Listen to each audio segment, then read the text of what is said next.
actually interesting. Sussman was brought in for the teleplay. Now, he did the teleplay for the last episode, but this was his first time doing 2 episodes back-to-back. Usually there's a bit of a breather time there, and you can work the script and figure it out up here, get some things dealt with. What's funny is this was such a last-minute change, he ended up doing this during the production of the first episode. That's pretty rushed. Speaking of rushed, this was directed by Marvin Rush. Hey, he's finally directing. Now, I didn't quite mention something last time, and I want to clarify. Marvin Rush has directed before. Barely. He directed 1 episode of TNG and 2 episodes of Voyager. And this brings it up to 4. But I just wanted to mention that, because he is here directing. Woo! They actually liked his stuff so much they ended up bringing him back. Go figure. This also leads to kind of a weird thing. Obviously, by this point, Majel Barrett has passed. We no longer have her with us. Which sucks. She was, by all accounts, an awesome lady. Certainly better than her husband. But I bring this up because, not to bring up that particular old wound, but rather because this is, for our purposes, the final entry of Majel Barrett into Trek. Remember, we kind of said a goodbye to Loxana Troy over in TNG already, since we covered that. Even though the DS9 stuff was after it, we covered that stuff after the DS9 stuff. And while we have already covered Star Trek 2009, which is actually her final entry here, this is the final thing we're covering. Her usage here in the voiceover for the crew, the computer of the Defiant. I wish I had something profound to say. I really don't. That woman has been involved in a lot of Trek for a lot of years, and frankly, we are lesser for her absence. I don't really have anything more profound than that. Archer continues to be a bad boss because he's an idiot. All right, you need to fix this ship that has super advanced technology from a century in the future and another dimension in 12 hours. Okay. Granted, he has a reason to be on a deadline, but he's just being a dick. Which leads me to him threatening to Paul, I'm gonna kill you, and I hate you, and I hate all your subhuman species. But also, I need you to continue working on the ship. Could you do that, please? Archer, you would be the example of the bad boss. The evil emperor, That is what he wants to be. Then they go ahead and get into the TOS uniforms. They actually look pretty good on him, I'll give you that. But then again, those are decent-looking uniforms. Not my favorite. I prefer the late, very, very late TNG, late DS9 versions myself. But anyways, this is when they start to look up info on their alternate selves. Question. Would you? Like given a chance, given a choice, would you look up on your alternate self to see what you've been up to? Especially since those databanks are from the future. So you get to see all of your alternate self's history, or at least all of it that's in the databanks. For food for thought. What, there's one little tidbit I had to comment on, though. So they look up to Hoshi. And Hoshi's like, I don't want to hear about it.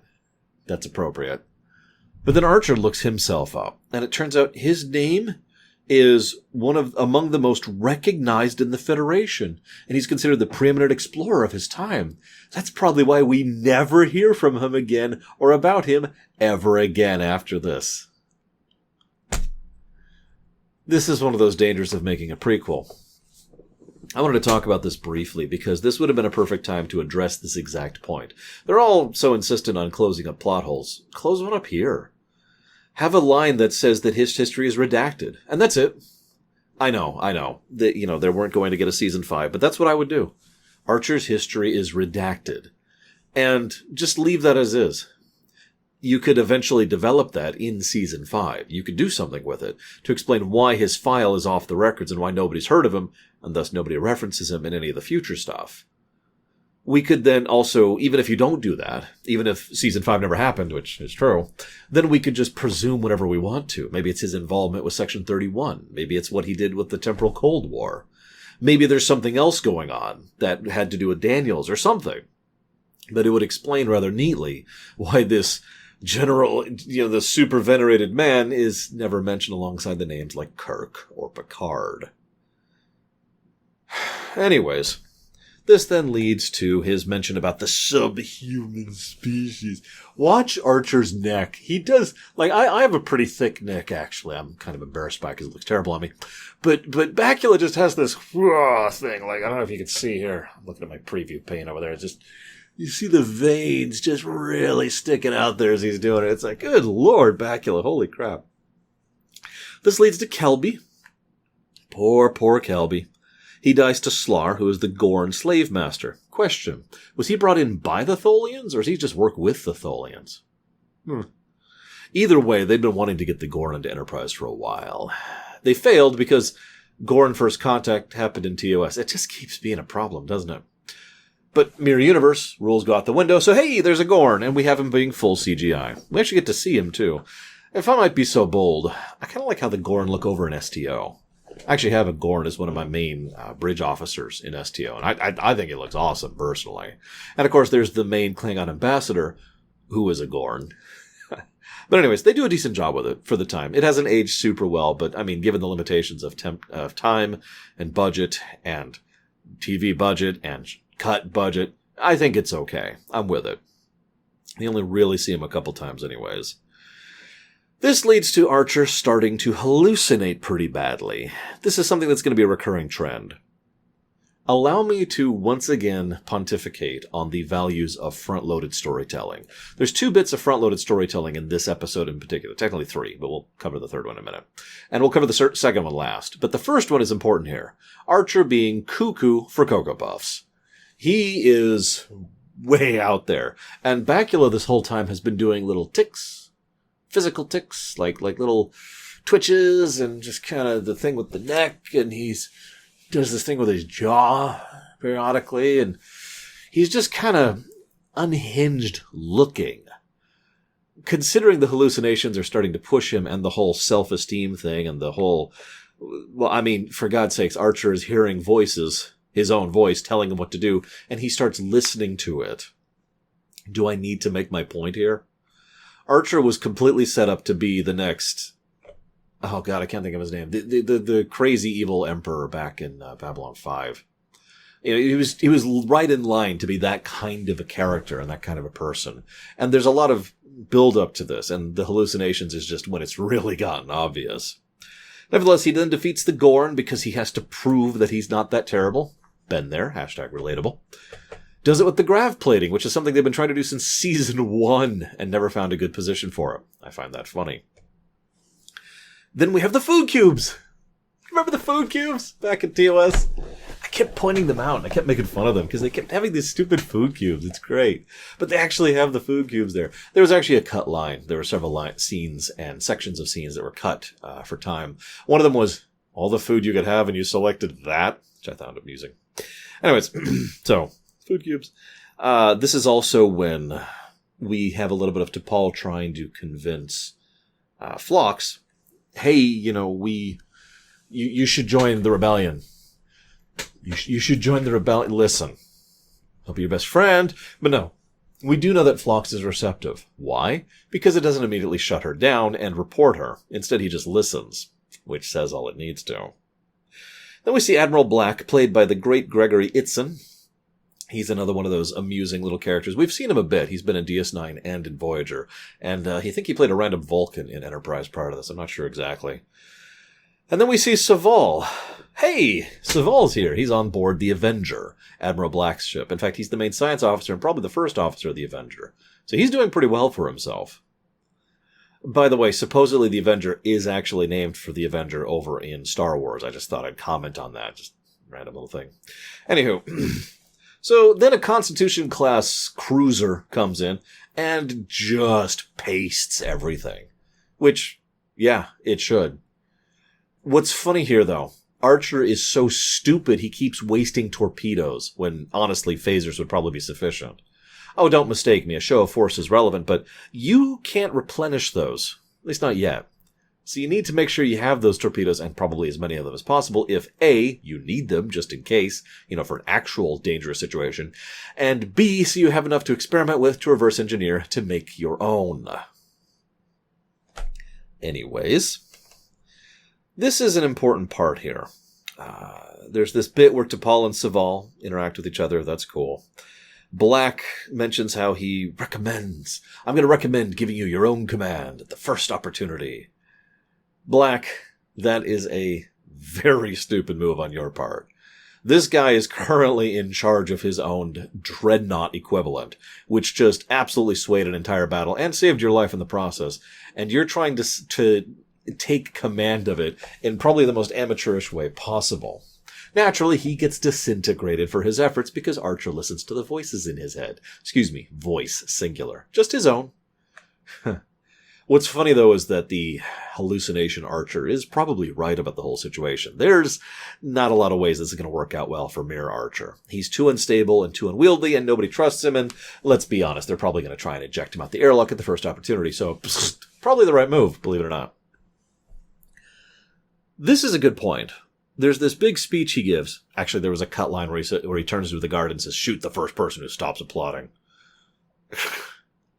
That's the kind of person Archer is right there. Anyways, he gives this big speech, and we find out a few details here. Now, this is something they've hinted at before.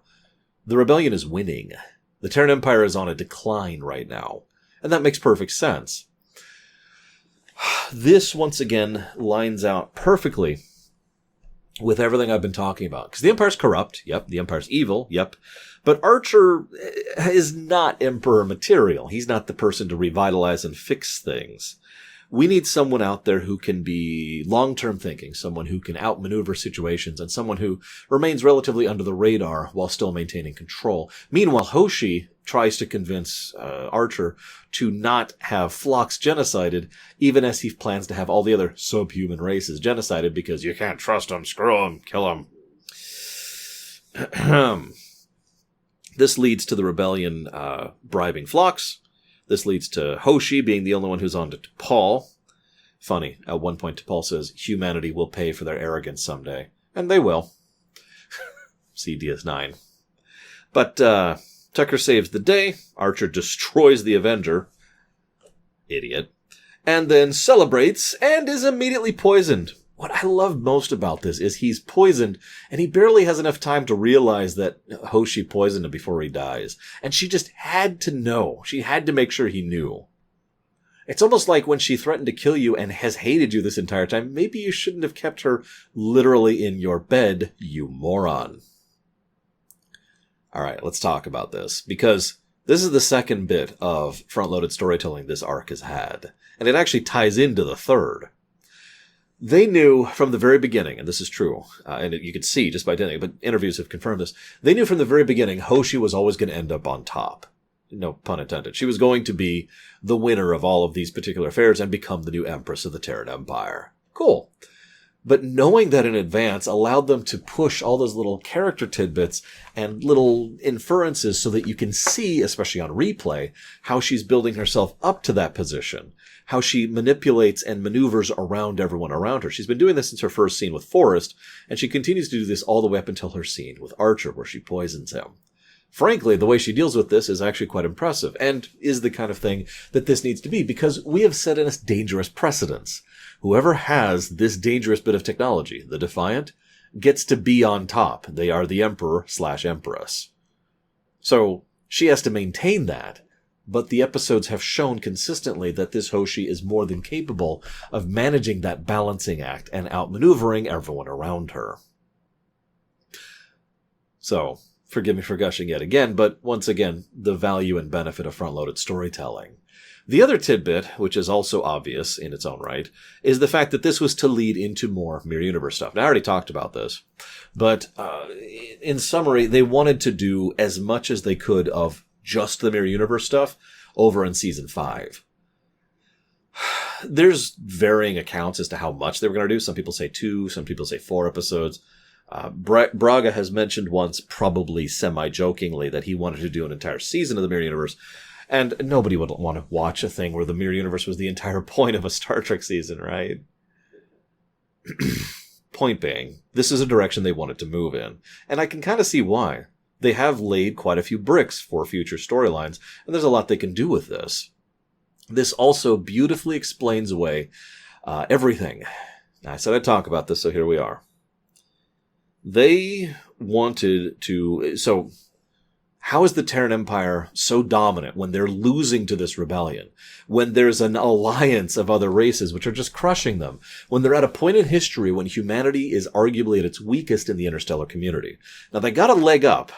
The Terrans got a leg up over the humans by virtue of having taken all that Vulcan tech and conquered Vulcan early, rather than being held back by the Vulcans like, the humans were. But that's only one leg up, and that's not enough long term. So bit by bit, they were starting to fall behind. But remember, everything I've been talking about how the humans are the small dogs and they're the tiny little thing, and they have to rely on negotiation, and they're just surrounded by much bigger and much stronger forces. All that I've been talking about still applies in the Mirror Universe. It just doesn't apply quite as much, but it still applies. Ergo, we have a question. How does the Terran Empire continue to last unto TOS's time? We know it lasts at least for quite a while after that, until Spock kind of brings it down from within. Good job, Spock.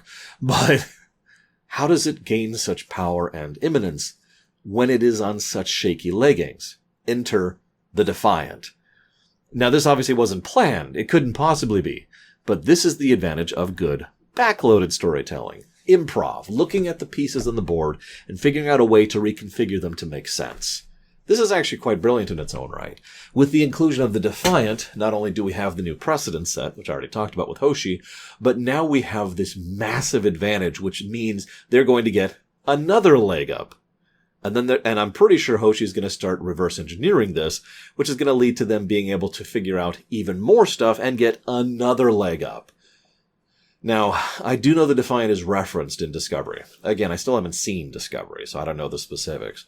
But I do know this is something that's brought up during the Mirror Universe arc over there, and is something that will be relevant, thus showing that some of the ideas that were supposed to be in Season 5 were at least addressed or acknowledged when it came to Season 1 Discovery. I don't know if they did a good job of it, for obvious reasons. But my point is, this smooths this whole plot hole out perfectly. It is actually really cool the way it works. Naturally, multiple legs up mean the Empire has its own strength, but will inevitably decline, just like it was already doing, because what you're doing is you're giving it a shot in the arm. You're not ensuring total dominance forever, you're ensuring temporary dominance. And, Spock. So with the ship being the crown, and the Terran Empire being stronger, and someone who is competent and capable at the helm, you can see why this is such a sea change for the Mirror Universe, and is probably one of the single biggest important moments for the entire Mirror Universe, because just about all their history is being altered from here on. Other little side note before I go. They actually made a point of leaving the fate of several of the crew members ambiguous, notably being Reed is the big one there. But they did this in several cases. And they did this on purpose. After all, they wanted to make sure that those blocks were there for when they wanted to come back and do stuff in Season 5. Because this stuff was written before, the stories were written out before they knew. All the stories were written out before they knew, even the final one. It's just the specific teleplays and the final versions of the scripts weren't. So that sucks. We will never see a continuation of this other than in Discovery Season 1. 3 episodes to go, and effectively, next week and the week after we will be covering what is, in every way that matters, the finale of Enterprise. I am quite curious to see how we will do with it, but I will see you there next time.